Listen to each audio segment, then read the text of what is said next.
2019년 1월 21일 뉴스에서 누군가의 실종 소식이 들려옵니다. 카디프시티로 향하던 중 실종된 에밀리아노 살라, 오늘은 불의의 사고를 당한 그를 추모하며 그의 실종 사건을 이야기해보겠습니다. 2010년 18살의 나이에 프랑스의 보르도에 입단한 살라는 보르도에서 두각을 나타내지 못하고 임대를 전전했습니다. 그러다가 2015년에 이적한 낭트에서 잠재력을 터뜨리기 시작했죠. 이곳에서 4시즌간 117경기에서 42골을 터뜨리는 활약을 펼쳤으며 특히 18-19 시즌에 접어들어서는 전반기에만 무려 12골을 기록하는 저열정의 활약을 과시하며 자신의 가치를 증명해냈습니다. 그러나 그의 진정한 가치는 최전방에서 수비 견제를 이겨내고 소유권을 지킨 후 동료들에게 전달하는 능력, 즉 최전방에서 묵묵히 꾸준히 일을 다하는 성실성이라고 분석하는 이들도 있었습니다. 그러자 그의 나이 28살, 프랑스에서 묵묵히 커리어를 보내며 뒤늦게 전성기를 맞이한 그에게 잉글랜드의 한 클럽이 러브콜을 보내왔습니다. 그 클럽은 바로 카디프시티로, 이들은 살라가 팀의 잔류를 이끌 게임 체인저라고 생각해 겨울 이적 시장에서 무려 약 217억 원이란 거금을 투입해 그를 영입했습니다. 이는 카디프시티 120년 및 낭트 76년 구단 역사상 최고 이적료였는데요. 그의 빅리그 진출 소식에 무수한 축하가 쏟아졌습니다. 팬들은 갑작스런 이적 소식에 당황했지만 오랜 기간 부진에 빠진 팀을 이끌어주었기에 그가 프리미어리그에서 꼭 성공할 수 있길 기대했죠. 그렇게 살라는 많은 이들의 축하 속에서 계약을 위해 파이퍼 말리부란 경비행기를 타고 카디프로 날아갔습니다. 이후 SNS에 카디프시티 입단식의 사진을 올리며 새 출발을 앞둔 각오를 다지는 글도 게시했죠. 그리고 2019년 1월 21일 월요일, 그는 지난 4년간 함께한 낭트의 동료들과 작별 인사를 나누고 거주지 이전과 같은 개인 업무를 마무리 짓기 위해 파이퍼 말리부를 타고 낭트로 돌아왔습니다.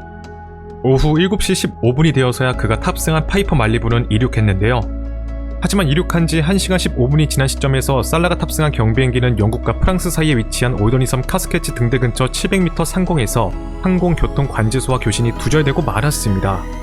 그러자 뉴스에선 곧바로 그의 실종 소식을 다루기 시작했죠. 그의 소식을 접한 카디프시티 측은 훈련을 취소하며 모든 구성원이 긍정적인 소식이 전해지길 기도했습니다. 이미 몇 차례 살라와의 만남을 가졌던 카디프시티의 감독 닐 워녹은 자신의 50년 축구 인생 중 가장 힘든 한 주를 보내고 있다는 슬픈 심경을 밝히기도 했는데요. 그리고 얼마 뒤 축구계는 한마음 한뜻으로 살라의 무사 귀환을 위한 캠페인을 진행하기 시작했습니다. 프리미어리그 경기를 포함한 여러 축구 경기에서 킥오프 전 그를 위한 기도 시간을 가지기도 했죠. 그리고 살라의 고향팀과도 같은 그가 꽃을 피운 낭트 구단은 살라의 얼굴과 함께 에밀리아노를 사랑한다는 메시지가 쓰인 티셔츠를 입고 그라운드에 나서 그를 향한 예우를 갖추기도 했는데요. 그의 등번호인 9번에 맞춰 전반 9분경 1분간 경기를 중단하고 살라의 무사 귀환을 위한 기립박수를 보내기도 했습니다. 이에 할릴로비치 감독은 눈물을 흘리기도 했죠. 그의 눈물엔 많은 의미가 담겨 있었습니다.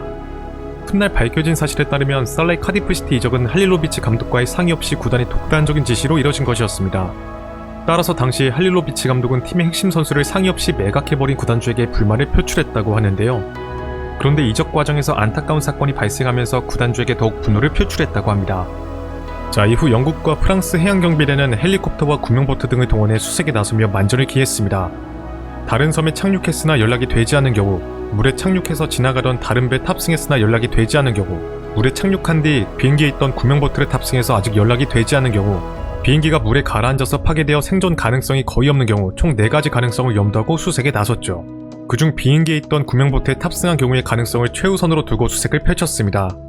하지만 기상 악화로 수색 작업이 지연되며 난항을 겪은 것은 물론 살라의 비행기 잔해로 추정되는 부유물이 발견되면서 팬들의 희망의 불씨는 조금씩 꺼져갔는데요.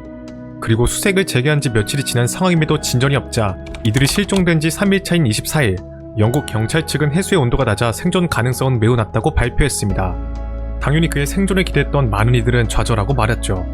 그러자 살라의 가족들은 물론 메시를 비롯한 많은 유명 인사들, 심지어 아르헨티나 대통령이 성명을 발표해 수색 재개를 요구하는 요청서를 주문할 정도로 수색을 위한 외교적 노력을 촉구하기 시작했습니다.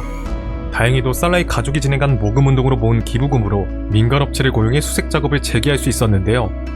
그리고 1월 28일 오전, 코탕탱 반도 인근 해안가에서 살라가 탑승한 경비행기의 것으로 추정되는 좌석의 부속품이 발견되었다고 보고되었습니다.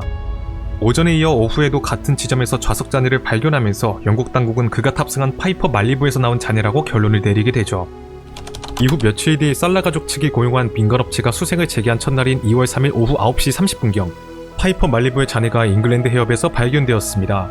조사 결과 경비행기와 함께 발견된 시신은 에밀리아노 살라로 신원이 밝혀졌는데요. 영국 항공사고조사위원회는 빠르게 비행기를 인양해 추락사고 조사에 착수했습니다. 이 과정에서 다양한 의혹들이 흘러났죠. 한 전문가는 야간인데다가 악천 후에 한 개의 엔진으로 영국 해협을 건너는 것은 극도로 위험한 행위라면서 저는 도대체 누가 이륙을 허락한 것인지 이해가 안 되고 이렇게 된 것이 놀랍다 라고 말하며 악천 후에 비행기 이륙 자체를 허용한 것이 문제가 있다는 지적을 내놓았습니다. 그리고 원래 해당 경비행기의 조종사로 내정되어 있던 데이비드 핸더슨을 대신하여 탑승한 데이비드 이버트슨의 조종 미수, 무면허 조종 의혹이 불거졌습니다. 따라서 데이비드 핸더슨은 과실치사 여부로 경찰 조사를 받아야 했죠. 물론 그는 무혐의로 풀려났습니다.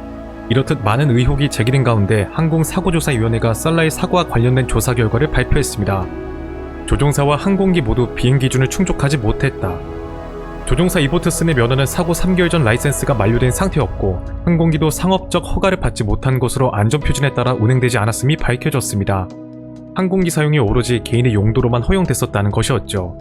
추가적으로 조종사 이버트슨이 생명을 가지고 있어 주간 비행만 할 것으로 제한되었다는 사실도 확인되었습니다. 살라를 태운 경비행기는 사고 당일 일몰 후 1시간이 지난 시점에서 이륙했었기 때문에 규칙마저 어겼음도 밝혀진 것인데요. 즉, 면허의 제한을 벗어난 불법적인 비행을 한 것으로 정리되었습니다. 그리고 살라가 일산화탄소 중독으로 힘들어한 흔적이 발견되었다면서 배기파이프의 결함으로 일산화탄소가 객실안까지 진입했고 이것이 조종사에게 영향을 미쳐 통제력이 상실되었을 것이라고 추정하기도 했습니다. 이렇듯 자연재해가 아닌 인재로 인해 발생한 사고임이 밝혀지면서 많은 이들의 안타까움을 더했습니다. 그의 안타까운 사망 소식을 접한 낭투구단은 그의 죽음을 추모하기 위해 그의 등번호였던 9번을 영구 결번으로 지정했습니다. 끝까지 희망을 품었던 낭트의 할리로비치 감독은 인터뷰에서 그의 장례식에 참석하고 싶다며 눈물을 흘리기도 했는데요. 이후 그의 시신은 고향 아르헨티나의 프로그레소로 돌아갔습니다. 그리고 그곳에서 장례식이 치러지며 비로소 안식을 찾게 되죠. 그의 장례식에는 카리프시티의 CEO와 닐 원옥 감독이 방문했으며 지역사회의 많은 고위관계자들을 비롯한 3천여 명의 주민들이 참석해 그의 안타까운 죽음을 추모했습니다. 한편 에밀리아노 살라의 장례식이 치러지고 있는 가운데 뒤에서는 그의 이적료를 두고 여러 문제가 불거졌습니다. 살라의 이전팀인 낭트가 이적 예정이었던 카디프시티 측에 이적료를 요구한 것인데요.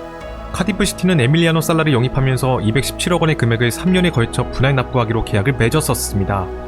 낭트는 그중 첫 지불 금액인 약 70억 원을 지급하라고 요구한 것이었죠.